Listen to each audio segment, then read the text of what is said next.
बिस्मिल्लाहिर्रहमानिर्रहीम। अस्सलाम वालेकुम। क्लास 10 बेटा पैराग्राफ्स हम कर रहे हैं। आपको पता है 34th हमने किया था कल। आज हम 33 करेंगे। लेक्चर 37 है और 14 है आज। बहुत इंपॉर्टेंट पैराग्राफ है। आदमी अपनी किस्मत खुद बनाता है। Present indefinite. Man makes his own fate. और भी कई तरह से एक जुमले को हम कई तरह से ट्रांसलेट कर सकते हैं इंग्लिश में। इसको और भी कर सकते हैं और तरह से भी। तो ये आसान है। प्रेजेंट इंडेफिनिट फर्स्ट फॉर्म इस्तेमाल होती है। मैन जो है वो सिंगुलर नाउन है, इसलिए हमने मेक के साथ एस या इसका इजाफा करना था। तो ऑलरेडी ई लगा है, इसलिए सिर्फ हमने एस का इजाफा किया। Man makes his own fate. Fate का मतलब किस्मत। इंसान खुद अपनी किस्मत बनाता है। उसको चाहिए शुड मेहनत करे। वर्क हार्ड लगन डिवोशन काम वर्क ताकि सो दैट अपनी ज़िंदगी में इन हिज लाइफ कामयाब हो सके सक्सीड।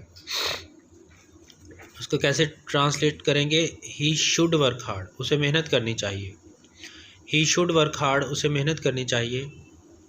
एंड वर्क और काम करना चाहिए विद डिवोशन लगन के साथ। उसे मेहनत करनी चाहिए और लगन के साथ काम करना चाहिए। सो दैट ताकि ही मे सक्सीड, वो कामयाब हो सके इन हिज लाइफ, अपनी ज़िंदगी में। ठीक है। He should work hard, should का मतलब होता है चाहिए। ये कल पर या परसों भी मैंने आपको इसका यूज़ बताया था। He should work hard and work with devotion, उसे मेहनत करनी चाहिए और लगन के साथ काम करना चाहिए। डिवोशन का मतलब लगन, लगन के साथ काम करना चाहिए। सो दैट ताकि ही मे सक्सीड, वो कामयाब हो सके इन हिज लाइफ, अपनी ज़िंदगी में। मेहनत इस दुनिया की सबसे बड़ी हकीकत है। हकीकत क्या होता है? फैक्ट, रियलिटी, सबसे बड़ी, ग्रेटेस्ट। झुटलाना, फाल्सिफाई करना,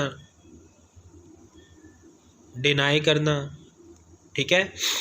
तो मेहनत इस दुनिया की सबसे बड़ी हकीकत है। हार्ड वर्क, मेहनत इज़ द ग्रेटेस्ट फैक्ट, सबसे बड़ी हकीकत है। ऑफ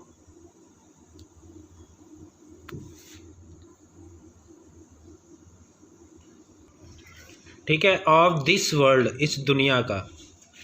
ऑफ दिस वर्ल्ड, इस दुनिया की। Hard work is the greatest fact, hard work सबसे बड़ी हकीकत है। ऑफ दिस वर्ल्ड, इस दुनिया की। दैट कैन नॉट बी फाल्सिफाइड, जिसको फाल्सिफाइड नहीं किया जा सकता, जिसको झुटलाया नहीं जा सकता। फाल्सिफाइड की जगह पे आप डिनाई भी लिख सकते हैं।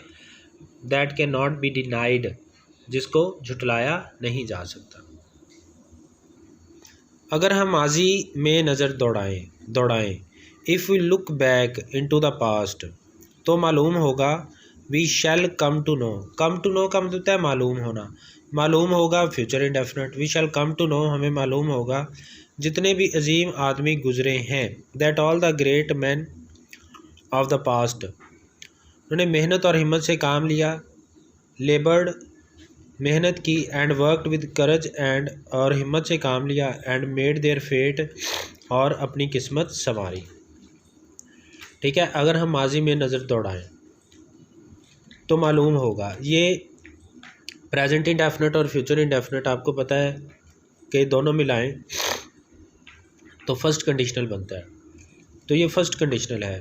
अगर हम माजी पर नज़र दौड़ाएं तो हमें पता चलेगा if we look back into the past we shall come to know, तो हमें पता चलेगा that all the great man, के तमाम अजीम आदमी, ऑफ द पास्ट, जो गुज़रे।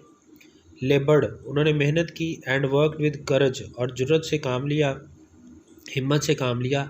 एंड मेड देयर फेट, और अपनी किस्मत संवारी। ठीक है। अब्राहम लिंकन अमेरिका का सदर गुजरा है। Abraham Lincoln had been the president of America. Abraham Lincoln had been, गुजरा है या रहा है, प्रेजिडेंट, सदर, ऑफ अमेरिका, अमेरिका का। अब्राहम लिंकन अमेरिका का सदर रह चुका है या वो अमेरिका का सदर गुजरा है। ठीक है। प्रेसिडेंट, प्रेसिडेंट सदर को कहते हैं। अगर हम उसकी ज़िंदगी का मुतालिया करें तो मालूम होगा, ये भी वही है, फर्स्ट कंडीशनल सेंटेंस है। फर्स्ट कंडीशनल में इफ़ के साथ प्रेजेंट इंडेफिनिट और दूसरे हिस्से में फ्यूचर इंडेफिनिट होता है। तो पता चलेगा या मालूम होगा, फिर कम टू नो का यहाँ पर इस्तेमाल होगा कि वो लकड़हारे का बेटा था। अगर हम इसकी ज़िंदगी का मुताला करें, if we study his life, अगर हम इसकी ज़िंदगी का मुताला करें, if we study his life history, अगर हम उसकी ज़िंदगी की तारीख़ का मुताला करें, we shall come to know, हमें पता चलेगा दैट के ही वॉज, वो था, द सन, बेटा, ऑफ ए वुड कटर, एक लकड़हारे का। ठीक है। If we study his life, अगर लाइफ हिस्ट्री, अगर हम उसकी ज़िंदगी का मुताला करें, we shall come to know, तो हमें पता चलेगा that he was the son of a wood cutter, कि वो एक वुड कटर का बेटा था, एक लकड़हारे का बेटा था। लेकिन इसको पढ़ने का शौक़ था। शौक़ होना thirst, fond of, but he had thirst for knowledge, लेकिन उसे पढ़ने का शौक़ था, या but he was fond of knowledge, ये भी ठीक है, उसे पढ़ने का शौक़ था। ठीक है बेटा, ये आपका पैराग्राफ कंप्लीट हो गया। कल नेक्स्ट करेंगे। अल्लाह हाफ़िज़।